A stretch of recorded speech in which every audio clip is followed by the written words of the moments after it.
We'll get through this. There's no control. It's Mother Nature versus you. The fire doesn't pick and choose who it hurts. It devastates whole communities.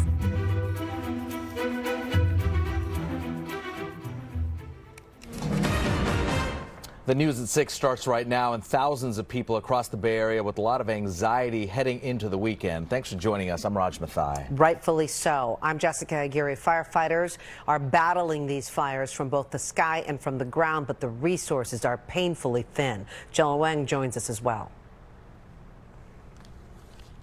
Yeah, Raj and Jessica, as these fires continue to burn, our air quality continues to be poor. Some areas seeing very hazardous air conditions. I'm going to tell you which ones, and also the healthiest people can be seeing symptoms right now. I'll tell you what they are. I'll have that in a few minutes.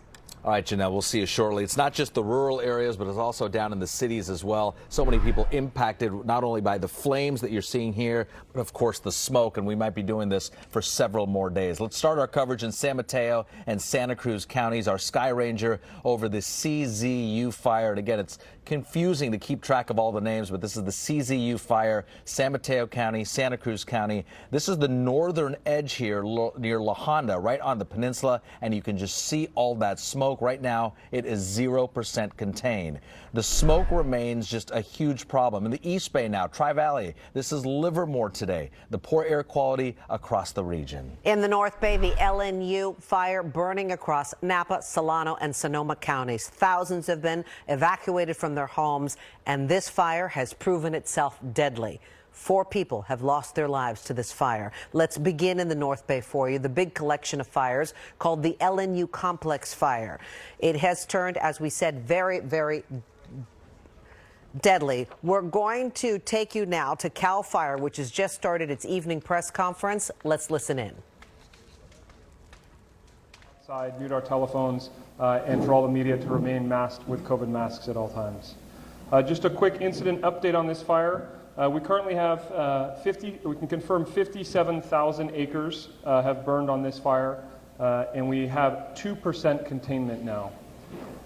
24,000 structures remain threatened out in front of the fire, and we can confirm 97 structures have been destroyed.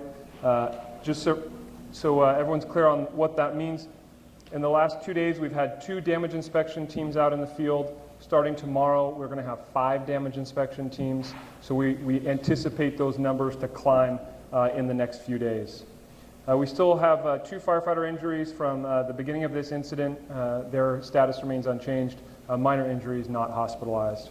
And our final personnel count for today is we have 1,157 personnel assigned to this incident. With that, I'll hand it over to Incident Management Team 3, Operations Section Chief Brunton.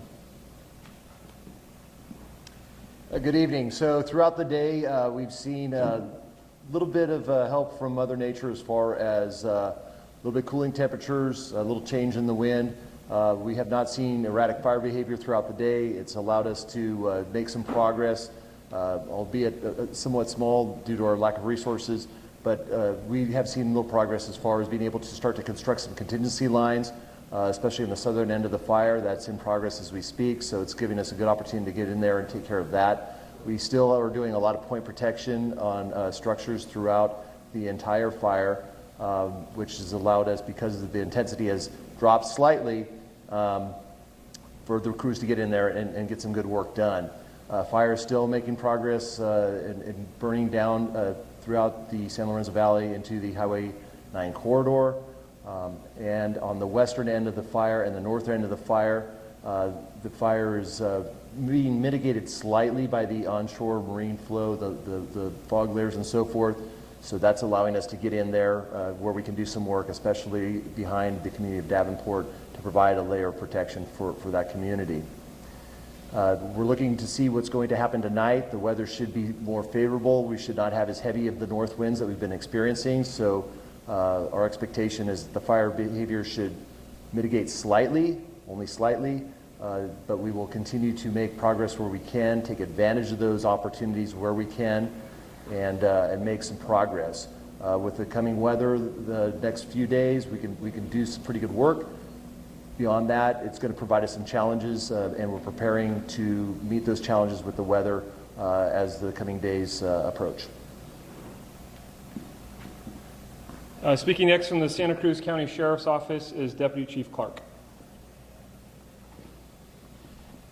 Well, good evening. So I thought I'd touch on a little bit about what we did today. We completed the evacuations of the city of Scotts Valley, about 12,000 residents. We completed that about mid-afternoon.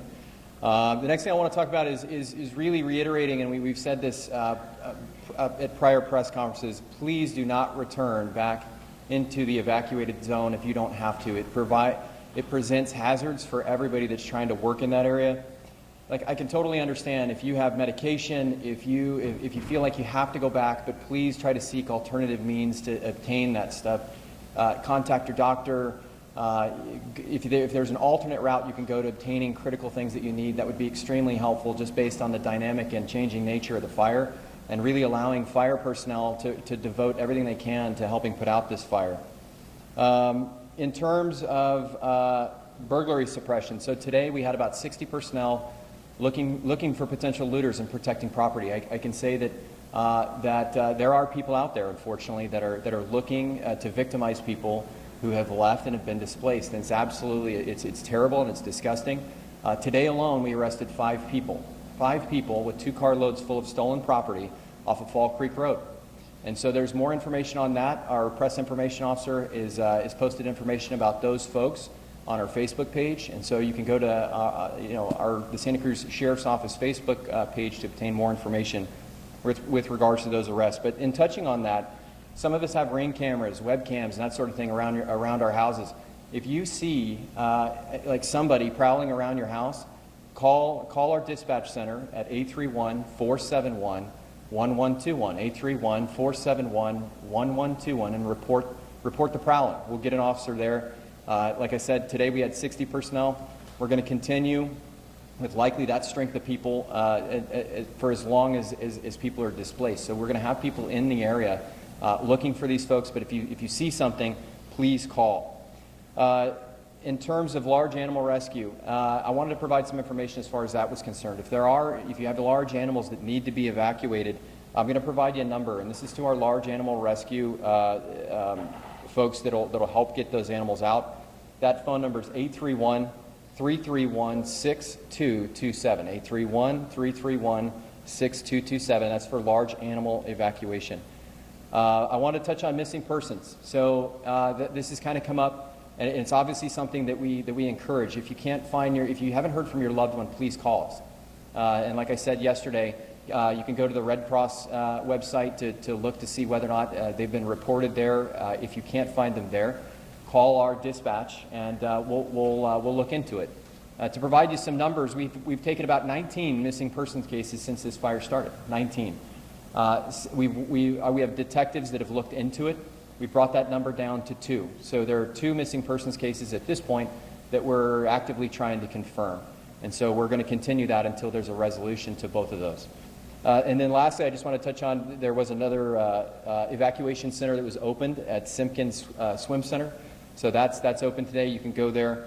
If you've been displaced, you need a place to go. But also, I'd encourage you to contact the shelter hotline at 866-272-2237 to be connected with shelter services. Thank you. Speaking next from the San Mateo County Sheriff's Office is Detective Blankswade. Good evening. Right now, we too are in safety and security mode. We have teams of people, including law enforcement and volunteers, who are in the area providing those safety and security measures for the northern part of this fire, the areas that reach into San Mateo County. We want to say thank you to everybody who has evacuated so far and those that are doing so right now. We're still seeing a lot of people who are entering the area for whatever reason, and we want to reiterate that these are hard closures. We have law enforcement personnel who are staffed at these closures, and we're not allowing anybody back in for safety and security reasons. We stress this because we want to make sure that you're not putting any of our first responders in a situation where they have to risk their lives to rescue you. I know that everybody wants updates as far as what's going on at their house and what's going on at their neighbor's street and their friend's property. We can't give you those numbers right now. Right now, we're trying to assess the needs of the community, and it's a really great opportunity for us to show our strength as a community. By listening to our fire experts and cooperating with these orders and showing that you can be patient and wait for this information, as many of the other fire experts have said, this is going to be a long haul. And we would like your patience in that. So thank you very much. And again, your cooperation and patience is much appreciated. We're listening in here to the CAL FIRE news conference. Really some updates from both San Mateo County and Santa Cruz County as this fire rages on. A couple of the takeaways here. There is some progress. It is now 2% contained and 19 missing person cases initially. Now they are down to 2 missing person cases in this fire. Now we are streaming the rest of this news conference on our website at NBCBayArea.com. All right, let's go to the North Bay instead. The collection of fires there, as we've been telling you, is the LNU complex fire. It incorporates Napa, Sonoma, Solano, and that one has turned deadly. 4 people have died, more than 200,000 acres burned, nearly 500 structures destroyed, another 125 been damaged, and we're at about 7% containment. NBC Bay Area's Jody Hernandez joins us. Jody, yesterday you were in Solano, now you're in Guerneville, so you've moved. We have moved. That's because this portion of the LNU lightning complex fire is the portion that CAL FIRE says they are most worried about. They say this is their #1 priority. We are in Guerneville. Normally, we come to Guerneville for floods, but tonight we're here for fire. You can see the smoky hills behind us. That is where the Wallbridge fire is burning tonight, and CAL FIRE says it is threatening a lot of homes. We live out in the hills, you know anything's possible. Mother Nature is a lot more powerful than we are. Matt Gillum is keeping a close watch on the hills above Guerneville, where the Wallbridge fire is burning out of control. Gillum lives in town, and while it's under a mandatory evacuation order, he's not planning to leave. Well, I'm prepared to stay here and defend my house from fire. You know, I'm prepared to spray down any embers that come. I'm prepared to put out anything I can and then leave if I have to leave. CAL FIRE says the Wallbridge fire, part of the LNU lightning complex, is their biggest worry tonight. It's already scorched some houses in the hills of Healdsburg. Firefighters are doing all they can to keep it from getting to more populated areas and destroying more homes. So right now, the concern is keeping it out of the Guerneville area, but also keeping it from progressing towards Rio Neto and Hacienda. Helicopters have been dipping into the Russian River and dropping water on the fire all afternoon. Meanwhile, new evacuation orders have been issued. Tonight, hundreds are praying their homes will survive. My hope is that the containment line gets cut and the town gets saved. Again, there are new mandatory evacuation orders in this area. CAL FIRE says if you're asked to leave, please do so. The roads are very narrow and winding, and they need the room to work. So if you get that order, you should move immediately. Meanwhile, the wind is starting to pick up. That is not a good sign. CAL FIRE is expecting a very tough night. Reporting live in Guerneville, I'm Jody Hernandez, NBC Bay Area News. Jody, thank you. We'll see you later on in the newscast. Let's go down to the South Bay now. Neighborhoods that were there yesterday are simply gone today. The flames are relentless. This is the destruction from the fire that stretches from San Mateo County into the Santa Cruz Mountains. We just got that update from CAL FIRE. It is now 2% contained. Let's bring in NBC Bay Area's Robert Honda, who joins us from Highway 9 in Felton. Robert, it just seems like one mountain community after another is slowly disappearing. What's the latest? Well, it has been very depressing around here. I'm in Felton, which is like many other towns in this mountain communities, almost completely deserted today. But I drove around Boulder Creek yesterday, and one of the neighborhoods I went through around Fallen Leaf Drive is gone today. Driving through the Santa Cruz Mountains today, it was eerie to see how many spot fires caused by floating embers are popping up. Firefighters from numerous agencies already have their hands full with the relentless flames that have burned up property from San Mateo County to the Santa Cruz Mountains, including here in Boulder Creek. They just put 3 more engines up there, and it's really just keeping flare-ups from happening again. I mean, you know, it's really out of our hands. Eric Sharping is doing what he can as one of the last holdouts in Boulder Creek. He attached his lawn sprinkler to the roof to protect his home, his neighbors, and hopefully help the firefighters. My attitude is, you know, look out for my neighbors and do everything that I can within my power to make this not a place where they need to do work. The Bay Area and its surrounding communities have seen far too many of these types of images the past few years and now the past few days, which is why some homeowners aren't leaving until they absolutely have to. And these people have been devastated and lost everything they've had. They've lost their animals, they've lost their whole livelihood, and a lot of them aren't going to be able to recover. I'm terrified. I haven't slept in 2 nights. So, yeah. Do you plan to evacuate? Absolutely. When do you plan to go? When I feel it's necessary to leave. What would that be? What kind of parameters there? Flames inside of my home. Well, this could be a very crucial weekend for that kind of decision because, as we already saw, flames can reach houses very quickly. Live in Felton, Robert Honda, NBC Bay Area News. Yes, they can, and that's why so many people have left their homes. Let's turn things over to Chris Kimura. I know you've been keeping an eye on all the evacuations, and we heard the police officer say just in Scotts Valley, 12,000 people have been evacuated, but we know at that fire in particular, it's something like over 64,000 people. And you can see it right here on the map. This is the CZU fire. These are the evacuation orders that are in place. No evacuation warnings. They are all orders. That's the higher level. That's the you got to get out of here now. So that's the map right now. We have new information, a new warning taking place with the SCU fire. It's right here. So the waypoints on the map, we have Santa Clara, San Jose, Morgan Hill, Gilroy, Hollister. This new one we're seeing is an evacuation warning just to the east of Fremont. We're talking about Mill Creek Road here. So again, an evacuation warning. That means that if you need extra time to evacuate or if you have livestock or pets, the time to go is now. However, if you're not in one of those groups, you need to remain alert because at any time this evacuation warning could become an evacuation order. Let me take you to the north now, where Jody was just talking a second ago, to the county of Sonoma. And so what we have here is a huge swath of mandatory evacuations. Those are the orders in the red color, and then the yellow, which are the evacuation warnings. I want to put something else on top of this map real quick so you understand the scope of what's happening. Lake Sonoma to the north, all the way down to Occidental to the south.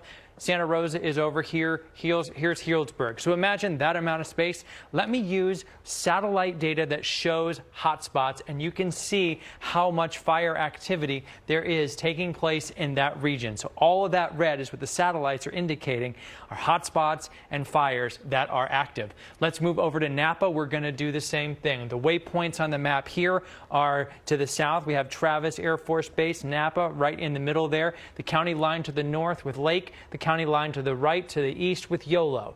The blue here is the mandatory evacuation order. That tiny bit of yellow right there is an evacuation warning. Let me put the satellite data on top, and again, you can see the thermal hotspots and fire activity all over the place. The only reason you don't see the evacuation orders on this side and on this side because those are in different counties, and this is a Napa focused map.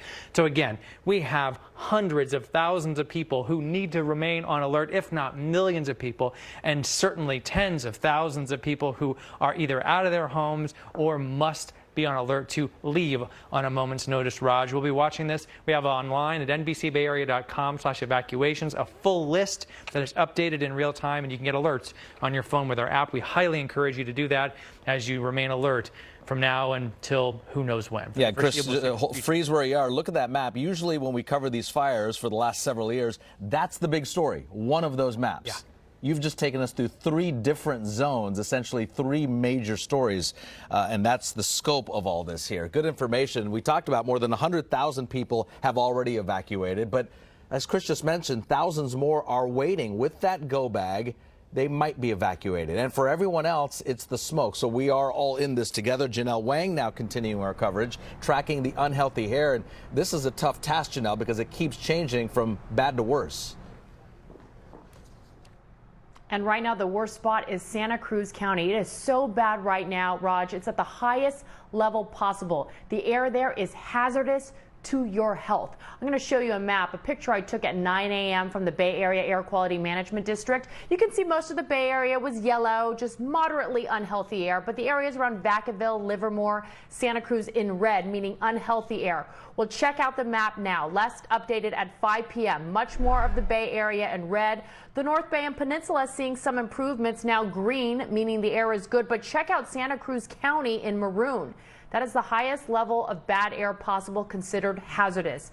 Tri-Valley has also been bad for 3 straight days. Sky Ranger flying in the hills above Livermore today. The smoky air dangerous, obviously, to children, the elderly, people with health and respiratory issues like asthma and COPD. But even the healthiest people may notice symptoms.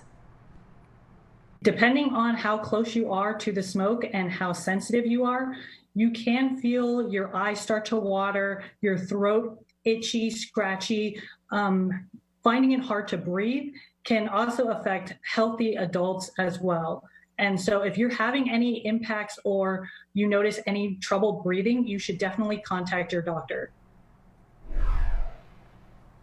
A live picture of Sutro Tower in San Francisco. You actually couldn't see the city at all earlier today, but conditions have improved there. You can still see a layer of smoke, though, in the background. Now, we could see some more relief Sunday night when a storm passes by. It may bring some wind to blow some of the smoke out of here, so fingers crossed. But right now, spare the air alert remains in effect through Sunday. Roger, Jessica. Okay, thank you, Janelle. Thanks, Janelle. Let's bring in meteorologist Rob Maeda. And Rob, we heard one of the fire captains down in Santa Cruz say that the weather allowed them, mitigated a little bit, some of that fog and allowed them to get a little bit of a handle today. Yeah, and we saw a little bit of that last night at 11 o'clock, how the fire was finally laying down. We had the cooler marine air for elevations generally below 1,500 feet, so that did help on the ocean-facing side of the CZU fire there in the Santa Cruz Mountains. But at this hour, we're repurposing our Storm Ranger radar. Typically, it scans for raindrops in the skies. What it's finding here, as we go to the radar map, is ash and embers suspended in the updrafts of this massive fire complex, the SCU fire complex there east of Morgan Hill and San Jose. And that's not a good sign. When you're seeing that much reflectivity on radar associated with a wildfire, it means there's a lot of material being tossed up into the sky from below. So a very active scene there north of Highway 152 there on the SCU complex. Temperatures in the 80s, and we have winds out of the northwest at 11. 77 degrees there near the fire lines in the CZU complex. Yes, that is indeed cooler. Different story in the North Bay. We're seeing 90-degree temperatures, and the winds have really picked up, especially around Napa County and Solano County.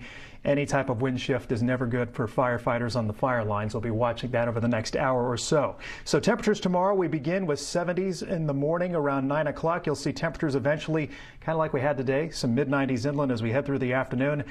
But get ready for a change-up in the weekend forecast. You might see some high clouds tonight.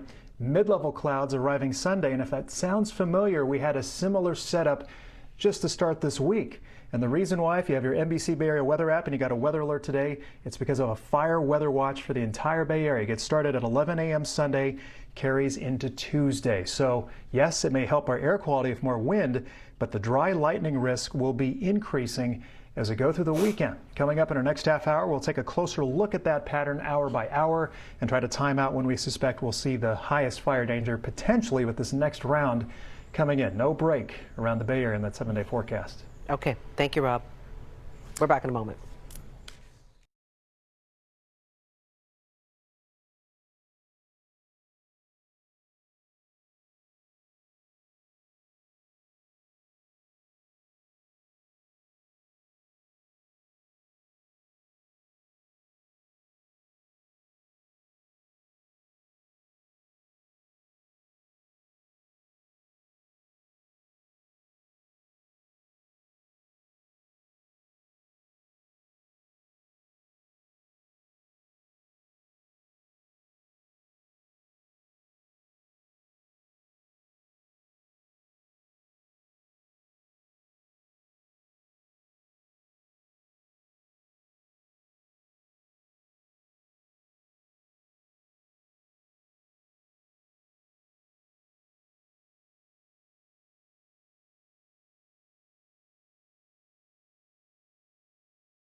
Not enough manpower, not enough equipment, resources spread so thin it is making it difficult to fight these fires. But what does it look like on the ground? NBC Bay Area's Garvin Thomas joins us from the command center for the CZU fire in Santa Cruz County. We've been listening to them talk today about how difficult it is. Jess, when you hear the numbers I'm going to share in a moment about just how short-staffed they are, it's pretty staggering. And it's not just that there's so many fires burning, they're missing a reliable source of help. Prisoners. COVID outbreaks at California prisons mean the number of correction crews are reduced for everybody. And boy, they could really use them on a fire like this one. Too much fire and not enough people to fight it.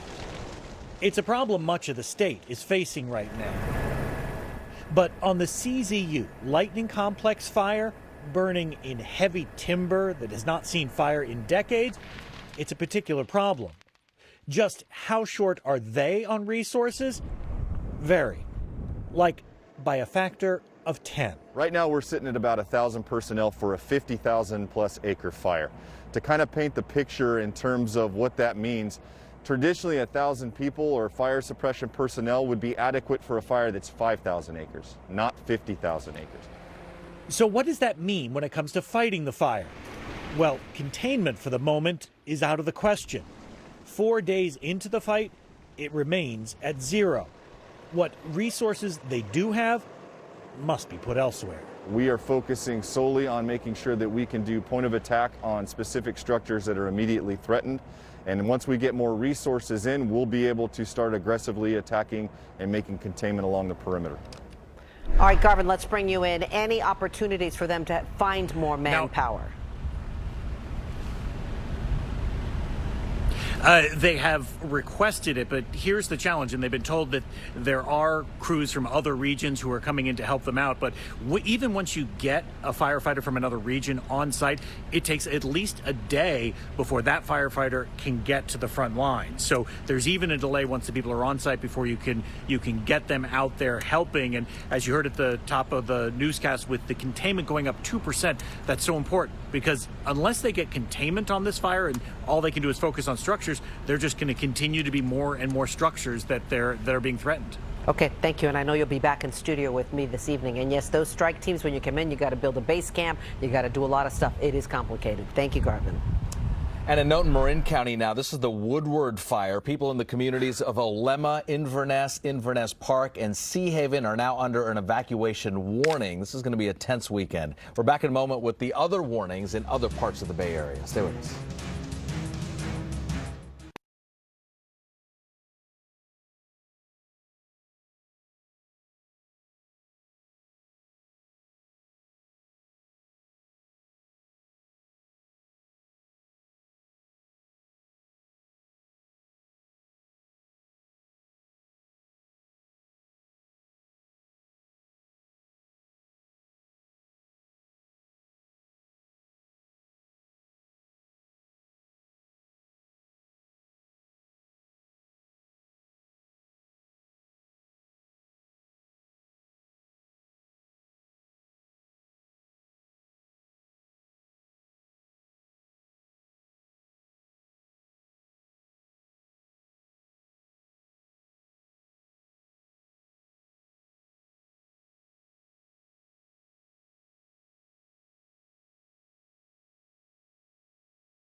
Right now at 6:30, fires raging across the Bay Area, leaving a path of destruction, and they are growing by the hour. Sky Ranger over the CZU fire. This is in Santa Cruz and San Mateo counties along the coast, and you can see just how much smoke it's kicking up. So far, flames have burned 50,000 acres, very little containment, thousands of people under evacuation orders, and 20 homes destroyed. In the North Bay now, the collection of fires called the LNU complex have turned deadly. 4 people have died, 219,000 acres burned, 480 homes destroyed. Containment is at 5%. Let's get to the South Bay and the East Bay. This plume of smoke is over Livermore. This is the largest of the fires burning in the Bay Area, 229,000 acres and burning in 5 different counties, including Santa Clara, Alameda, and Contra Costa County. Containment is at 10%. Combine all the smoke billowing from those fires, and the Bay Area has some of the least healthy air on the planet tonight, causing problems with people's health and their businesses. We bring in NBC Bay Area Scott Budman live in Oakland with that part of the story. And obviously with COVID, Scott, people want to be outdoors. It's one of the few things that we can do. And yet with this air quality, it's probably what we shouldn't be doing. Yeah, you're exactly right, Jessica. Even the masks have changed. We got our hands on a few of these N95 masks. Doctors tell us they're much better at keeping the smoke particles out than the masks we've been wearing for the last few months. Those doctors also tell us they've been seeing a lot more patients than usual this week. They're complaining of some new symptoms because of all the smoke, but also recurring symptoms made worse by the air quality. They say if you have to be outside, make it for as short a time as possible and bring lots of water. They say this is serious. I get stuffy when it gets smoky like this. And business? It's too early to tell. And indeed, some businesses told us they're suffering because of the bad air. They say people don't want to go outside as much. They don't even want to take their cars out of the garage because of the falling ash.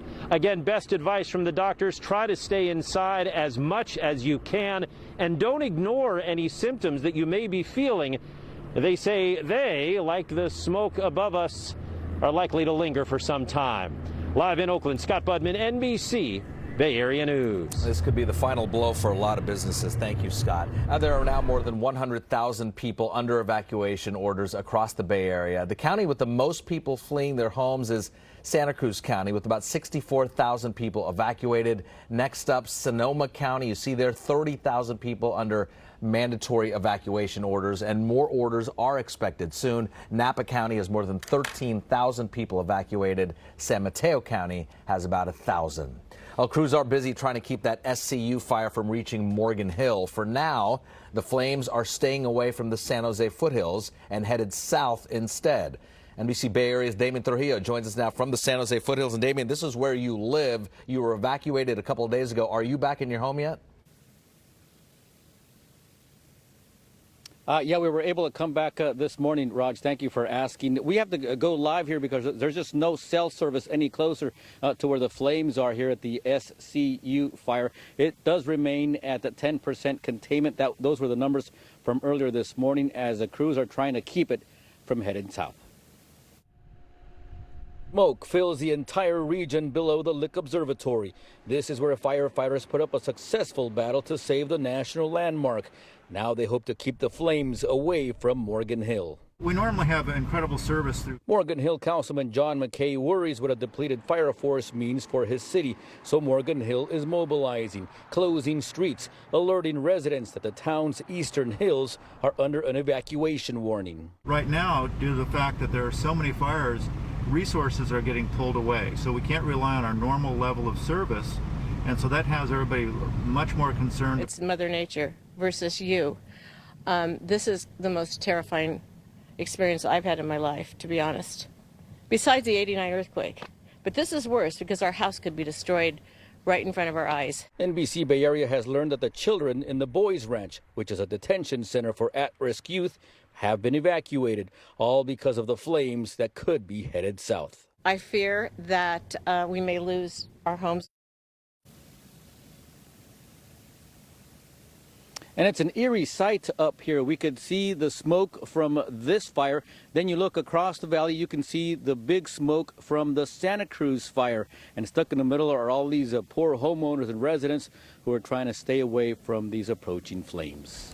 We're live near Lick Observatory here in San Jose. I'm Damian Trujillo, NBC Bay Area News. Okay, Damian, thank you. The anguish felt by so many fire victims was captured by one woman in Solano County desperately looking for her horses.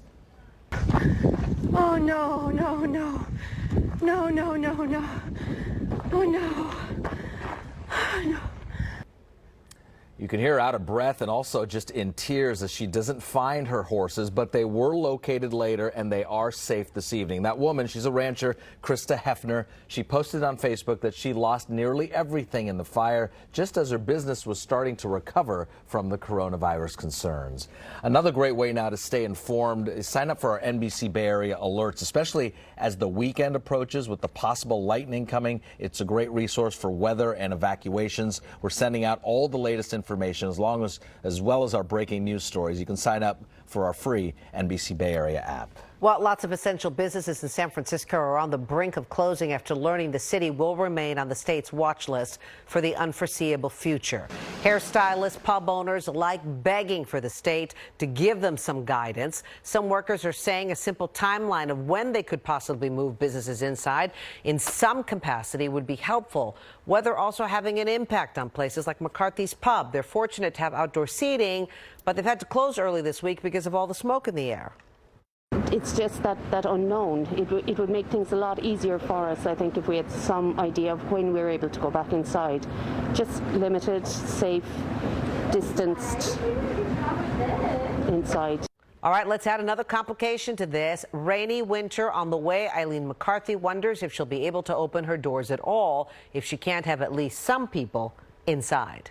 The COVID outbreak that swept San Quentin prison is stabilizing. There are now 37 active cases, with just 3 of them developing this month. At one point, though, the prison was struggling to manage more than 2,000 cases, and it was the biggest COVID hotspot in the nation. That outbreak, huge, began in June, first when a busload of inmates from a Southern California prison was transferred to San Quentin, bringing the virus with them. Since then, 25 inmates have died, as well as 1 corrections officer who lived in San Jose. A former South Bay business executive is the 5th suspect charged in the Sheriff's Department scandal over a concealed carry permit. It is a story NBC Bay Area's I-Team broke last year, finding that donors to Sheriff Lori Smith's election campaigns got favorable treatment in the form of permits to carry concealed weapons. They were rarely granted to our non-donors.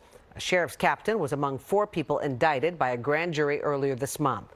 The 5th person charged is Christian West, identified as the former CEO of a security company.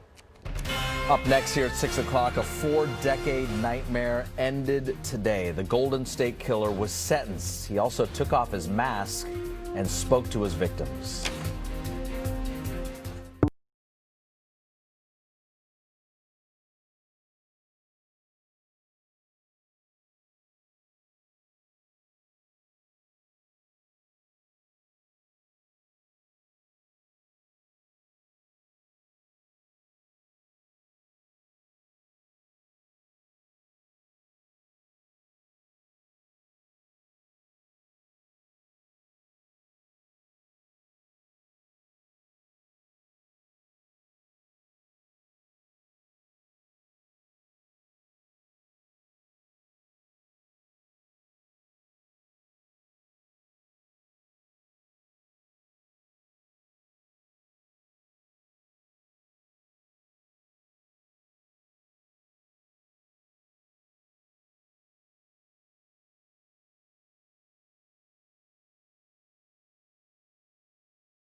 The defendant deserves no mercy.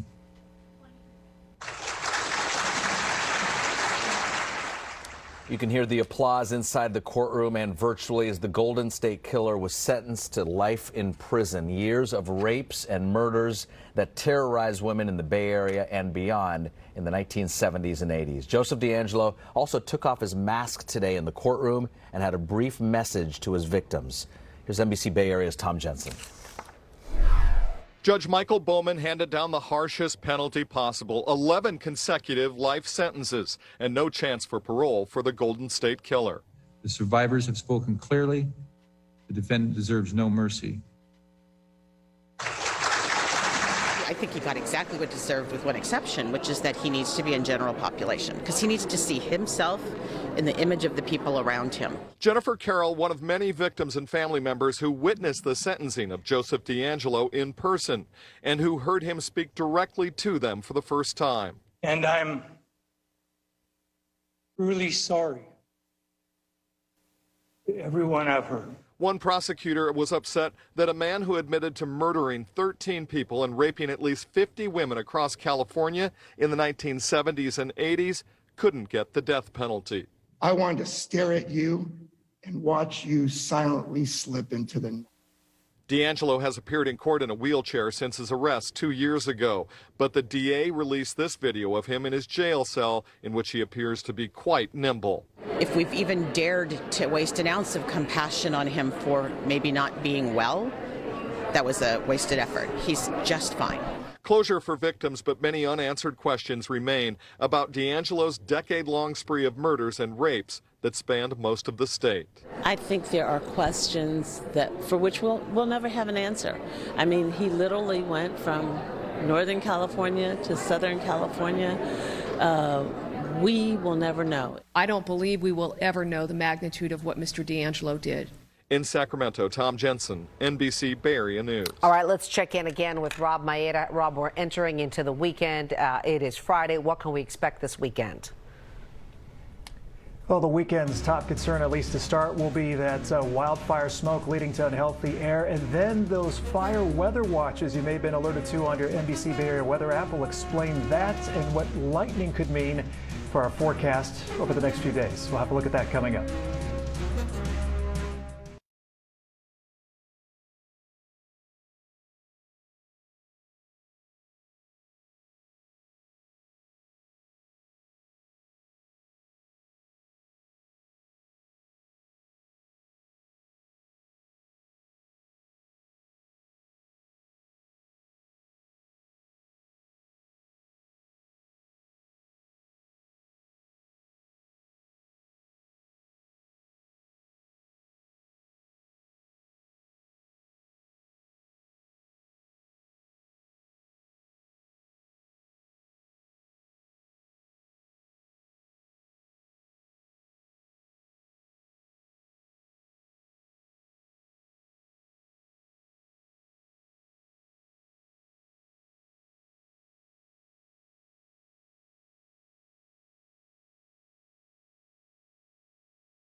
Okay, if this last week, watching all these wildfires hasn't reminded you or urged you to pack a bag, a go bag, this is the time to do it. Let's bring in our Chris Kimura.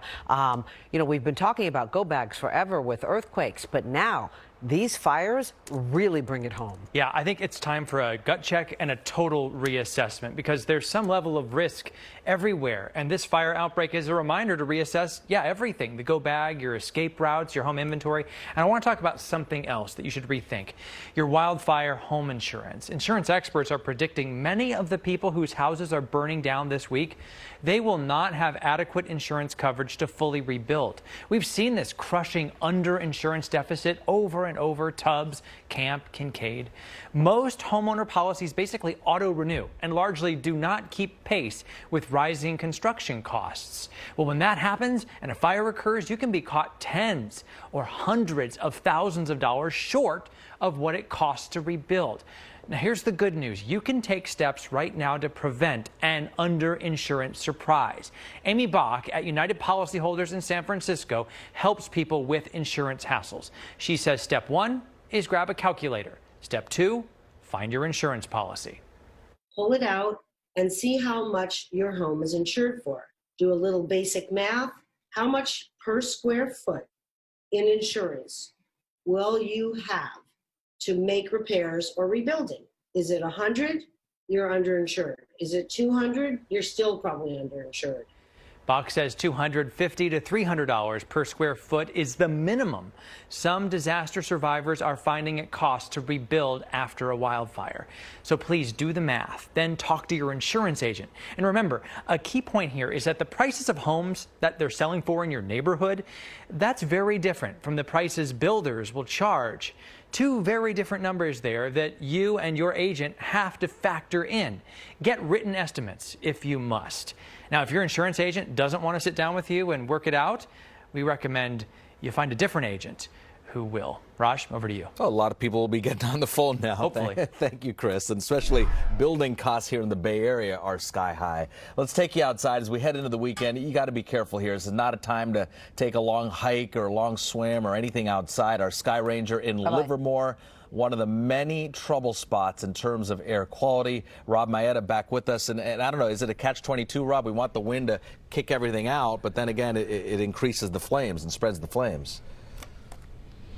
Yeah, that leads to rapid changes in fire behaviors. So what helps with air quality impacts fire conditions, which are obviously the particulate matter pollution being caused by all these major complexes of wildfires around the Bay Area. So really, we begin the weekend with smoke being our main concern, that unhealthy air.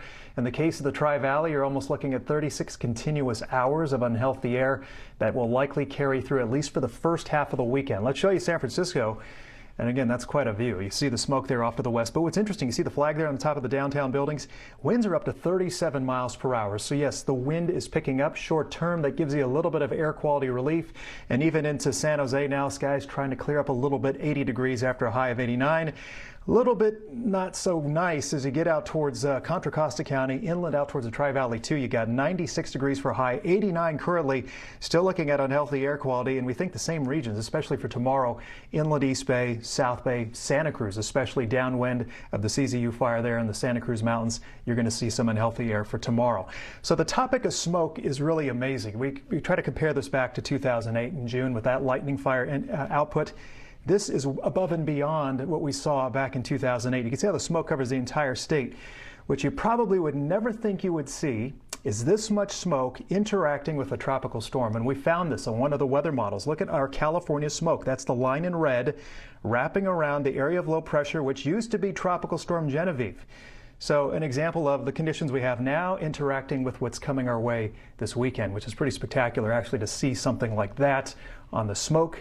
Near surface smoke, two systems like that interacting together. We're really going to have to watch that storm to bring more mid-level moisture away for Sunday into Monday. Temperatures tomorrow overall are going to be very similar to what we had today.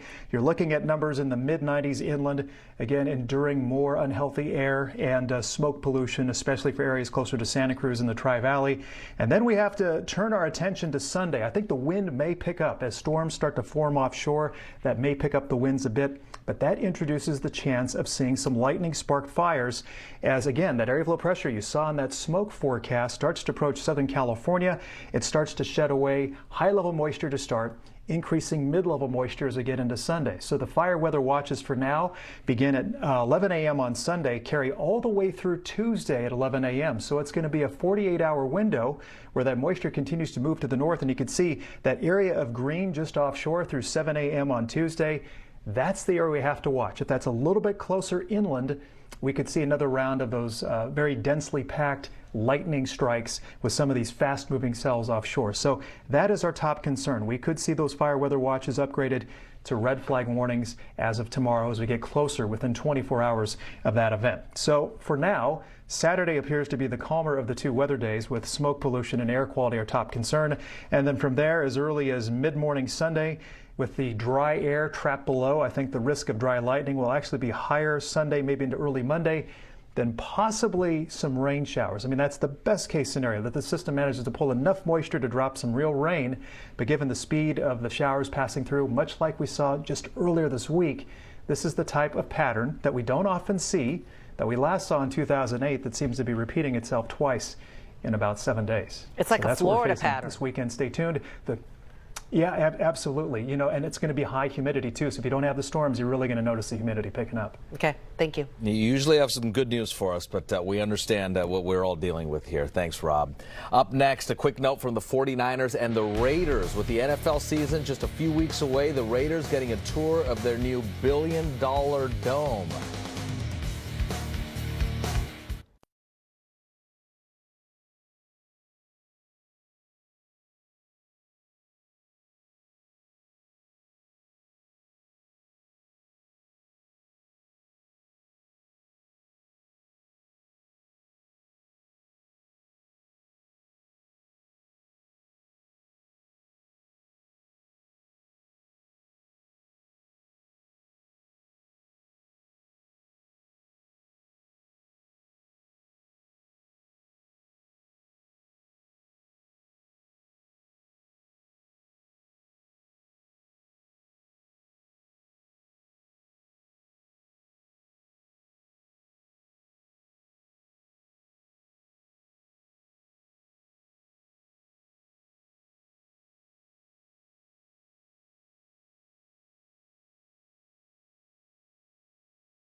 Okay, training camp continues even in this smoke. Yep, the 49ers did practice today in Santa Clara before the air got too smoky. And how about this? In Las Vegas, the Raiders went on a little field trip. The team took buses from their practice facility to their new $1 billion dome. Yep, touching the grass. They all loved it, taking their cameras. They were like tourists.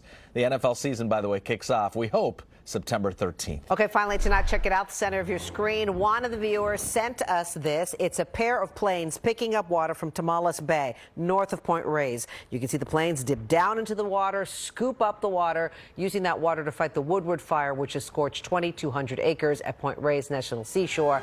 Containment there stands at 5%. We will see you tonight at 11. Good night.